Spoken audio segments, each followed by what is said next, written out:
అడుగందే అమ్మాయిన పెట్టదనేటటువంటిది ఒక సామెత ఉండే.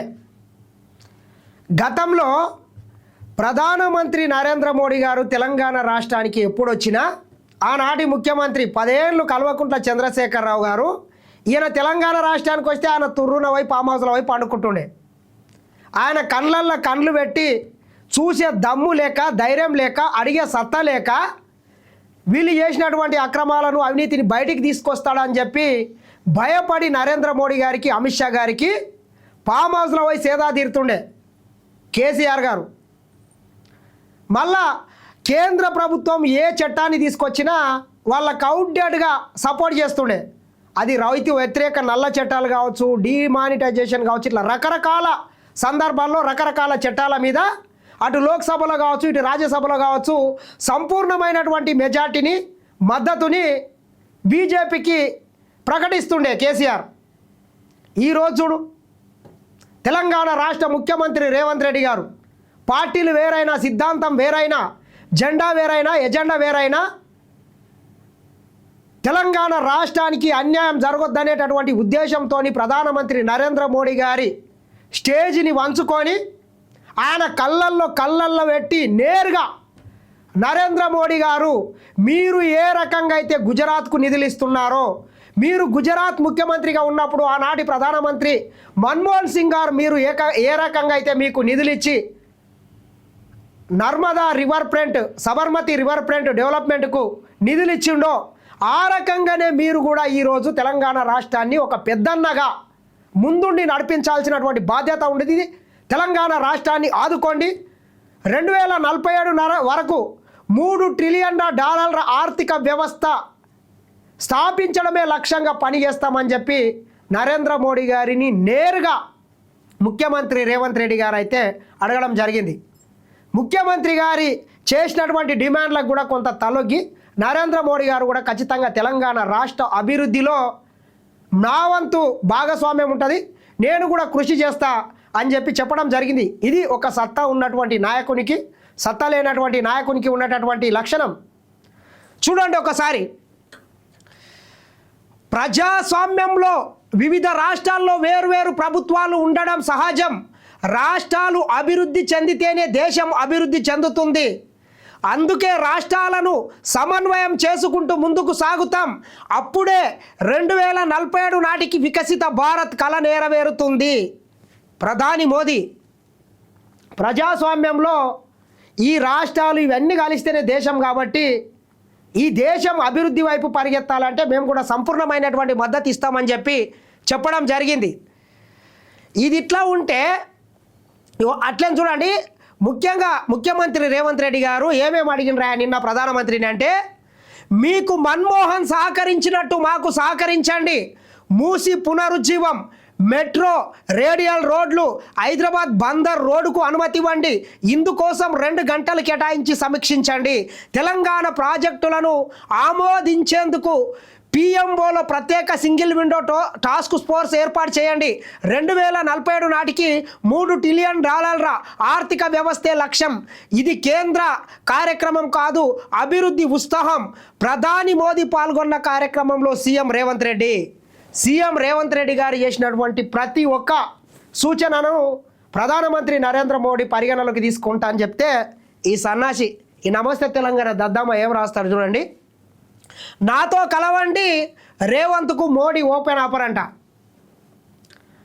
ఆయన దేశానికి ప్రధానమంత్రి, ఎన్నికలప్పుడే రాజకీయం, ఈ రాష్ట్ర ప్రజల ప్రయోజనాలను కాపాడాల్సినటువంటి బాధ్యత ముఖ్యమంత్రిగా రేవంత్ రెడ్డి గారికి ఉంది. నీ లేక మోతెప్పారు చేసి ఆయన కండ్ల జున్నికే భయపడి ఆయన ఈ తెలంగాణకు వస్తే నీవు ఈ ఫామ్ హౌస్లో వండుకొని ప్రజల్ని సర్వనాశనం చేసినావు. నీ ఈగో వల్ల, నీ ఓవర్ యాక్టింగ్ వల్ల, నీ బలుపు వల్ల తెలంగాణ ప్రజల్ని సర్వనాశనం చేసినావు. మళ్ళొకసారి ఇట్లా ఈ లంగా వార్తలు, దొంగ వార్తలతోని ఏదో 2 పార్టీలు కలిసిపోతాయని చెప్పి ఇట్లా ఎక్కడన్నా ఈ దేశంలో బీజేపీ కాంగ్రెస్ పార్టీలు ఎప్పుడన్నా కలిసే పరిస్థితి ఉంటుందా మిత్రులారా? ఇది ఇట్లా చిల్లర మల్లర కథనాలు చేస్తుంటాడు.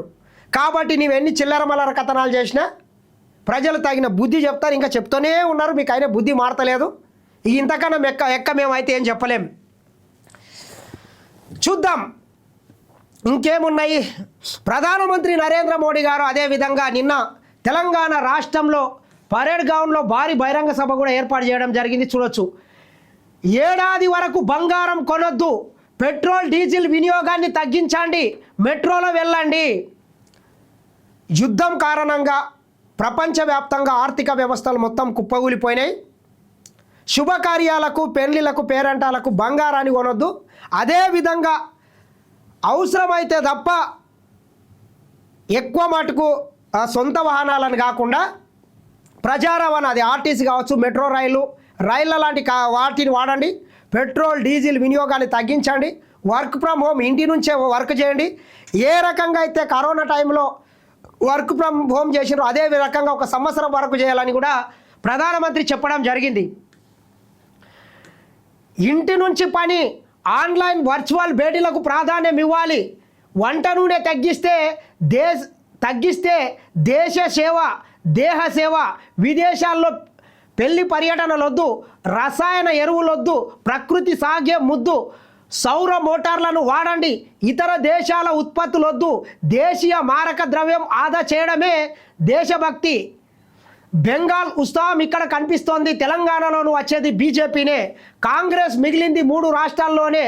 అబద్ధపు హామీలతో అధికారంలోకి కాంగ్రెస్ కాదిది. ఎంఎంసీ అంటే ముస్లిం లీగ్, మావోవాది కాంగ్రెస్. పరేడ్ గ్రౌండ్ సభలో ప్రధాని మోదీ యుద్ధం నేపథ్యంలో ప్రజలకు సూచనలు.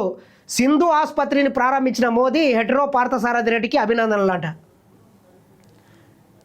ఇట్లా పరేడ్ గ్రౌండ్ సభా సాక్షిగా ప్రధానమంత్రి నరేంద్ర మోడీ గారు మొత్తం మీద ఆయన త్వరలో గ్రేటర్ హైదరాబాద్లో జిహెచ్ఎంసీ ఎన్నికలు ఉన్నాయి కాబట్టి ఆ ఎన్నికలను దృష్టిలో పెట్టుకొని మాత్రమే తెలంగాణ రాష్ట్రంలో పర్యటన సాగించినట్లు మనకు స్పష్టంగా తెలుస్తున్నది.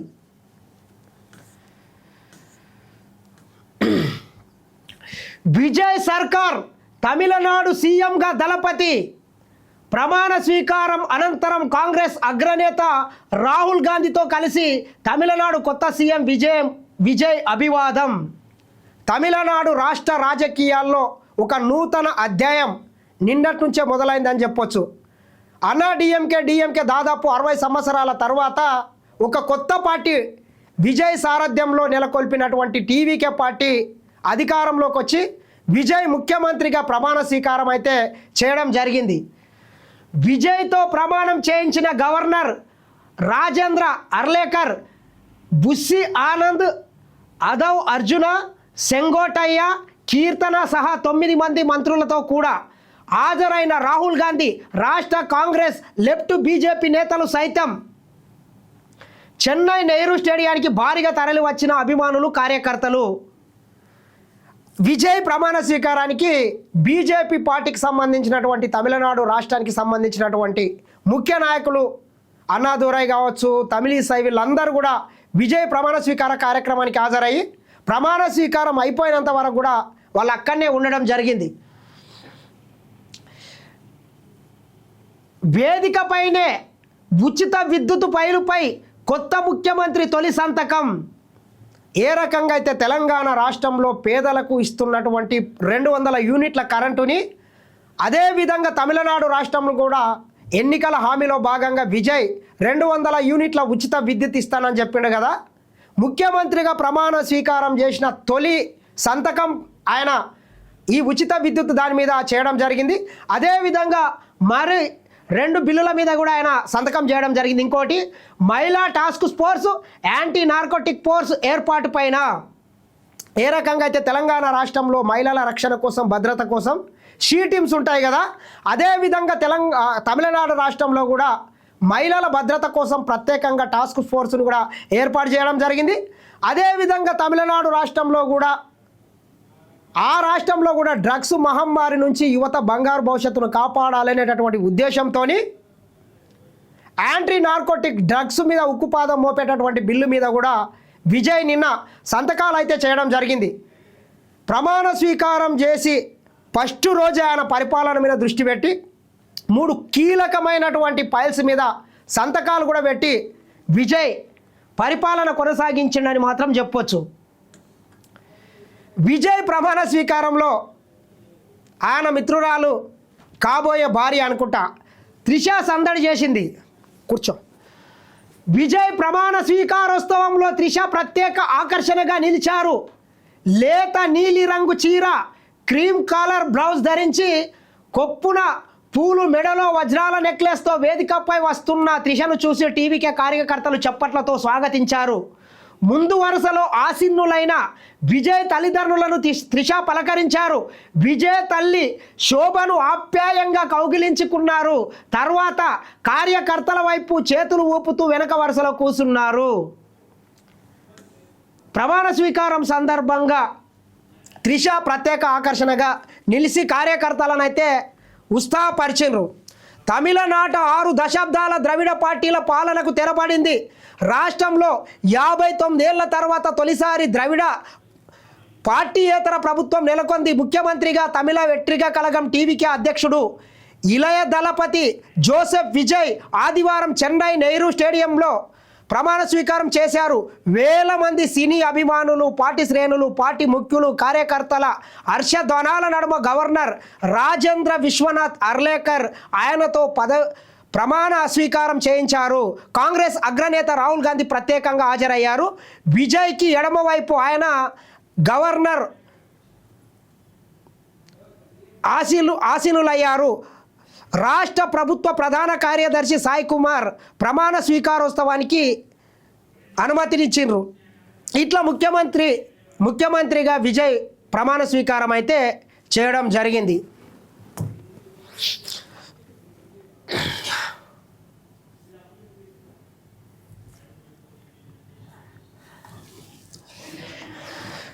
పాత పద్ధతిలోనే ఇంటర్ అడ్మిషన్లంట. స్కూల్ ఎడ్యుకేషన్లో విలీనం ప్రస్తుతానికి వాయిదా. హడావిడిగా చేస్తే విద్యార్థుల భవిష్యత్తు దెబ్బతింటుందని అసెంబ్లీలో చర్చించాకే విలీనంపై తుది నిర్ణయం. అధికారులతో సమీక్షలో సీఎం రేవంత్ రెడ్డి ఇంటర్మీడియట్ అడ్మిషన్లను పాత పద్ధతిలోనే మళ్ళీ అడ్మిషన్లు తీసుకునేటట్లు అధికారులకు సలహాలు సూచనలు ఇచ్చిండు. కూలీల ముసుగులో 4 మావోయిస్టులంట. 10 రోజులుగా గుట్టు చప్పుడు కాకుండా రుక్మాపూర్ రైల్వే స్టేషన్లో పనులు. మహారాష్ట్ర తాండూరు పోలీసుల ఉమ్మడి ఆపరేషన్. పక్కా సమాచారంతో మెరుపు దాడి, 4 అరెస్ట్ అంట. మావోయిస్టులు తలదాచుకున్న రైల్వే క్వార్టర్స్ రూమ్ అంట. కూలీల ముసుగుతోని మావోయిస్టులు వచ్చిండ్రంట. చూడండి ఎట్లున్నది. పోలీసుల అదుపులో 2 నిందితులు. కరీంనగర్లో బంగారం దోపిడీ కేసు. బెంగాల్లో ఒకరు, బీహార్లో మరొకరు పట్టుబడినట్లు సమాచారం. మిగతా 3 నిందితుల కోసం గాలింపు. బంగారం కొనుగోలు చేసిన వ్యాపారిని గుర్తించిన పోలీసులు. కరీంనగర్లో పట్టపగలు ఒక నగల షాపు మీద దోపిడీకి పాల్పడినటువంటి ముఠా నాయకులను పోలీసులు అయితే పట్టుకోవడం జరిగింది.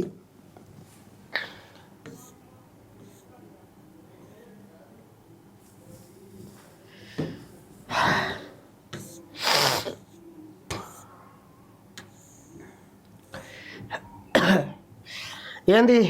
పోక్సో కేసులో ఎఫ్ఐఆర్ చేసి 3 రోజులు గడిచినా అరెస్టు చేయరా? బండి కొడుకుపై సైబరాబాద్ పోలీసుల విచిత్ర ధోరణి. చూడొచ్చు మనం ఒక్కసారి. పోక్సో కేసులో బండి సంజయ్ కుమారుడిని అరెస్టు చేయాలని డిమాండ్ చేస్తూ పేట్ బషీరాబాద్ పోలీస్ స్టేషన్ వద్ద మహిళా సంఘాల ఆందోళనలంట. కేంద్ర మంత్రి సహాయక మంత్రి బండి సంజయ్ కుమారుడి మీద నమోదైనటువంటి పోక్సో కేసులో అరెస్ట్ చేయాలి తక్షణమే అని చెప్పి పెద్ద ఎత్తున మహిళా సంఘాలకు సంబంధించినటువంటి నాయకులు, బీఆర్ఎస్ పార్టీకి సంబంధించినటువంటి నాయకులు పెద్ద ఎత్తున నిన్న పేట్ బషీరాబాద్ పోలీస్ స్టేషన్ ముందు మెరుపు ధర్నాని కూడా నిర్వహించడం జరిగింది. మరి ఇట్లా జరుగుతుంటే చేసిందంతా చేసి నాకేం తెలియదు, నేను ఎరిపిలాగానే అనే లెవెల్ల కటింగ్లు ఇచ్చుకునే ప్రయత్నం చేస్తున్నారు కొంతమంది బీజేపీకి సంబంధించినటువంటి నాయకులు. బీజేపీ నాయకులు ఆ రకంగా మాట్లాడుతుంటే నిన్న కూడా కేంద్ర మంత్రి బండి సంజయ్ గారు పరేడ్ గ్రౌండ్ వేదికగా మాట్లాడుతూ నన్ను రాజకీయంగా ఎదుర్కోలేక చేతగాక ఈ రకంగా చేస్తున్నారని చెప్తున్నారు. బండి సంజయ్ గారు, నీవు ముందు నీ కొడుకుని కంట్రోల్లో పెట్టుకోవా. అది ఏది ఇప్పుడు ఎలక్షన్లు ఉన్నాయా? ఏదో పెద్ద మొత్తం చొక్కా చించుకుంటున్నాడు. నిన్న పరేడ్ గ్రౌండ్లో చూస్తే ఆయన గారి వ్యవహారం చూస్తే మొత్తం ఇక చించుకొని ఇక ఏదో ఇక ఇక బీజేపీగా అధికారంలోకి వచ్చింది తెలంగాణలో అనేటటువంటి లెవెల్లో ఆయన కటింగ్లు ఇచ్చే ప్రయత్నం చేస్తున్నాడు. ఎందుకు? అంత అవసరం లేదు కదా, అంత ఓవర్ యాక్టింగ్ కూడా అవసరం లేదు. ఆయన కొడుకు చేసినటువంటి పనులను కప్పిపుచ్చుకోవడానికి కాపాడుకోవడానికి ఇంకా ఏదో రెచ్చగొట్టే ప్రయత్నాలు చేస్తున్నాడు. కాబట్టి ఇటువంటి ప్రయత్నాలు మానుకుంటే బాగుంటుంది బండి సంజయ్.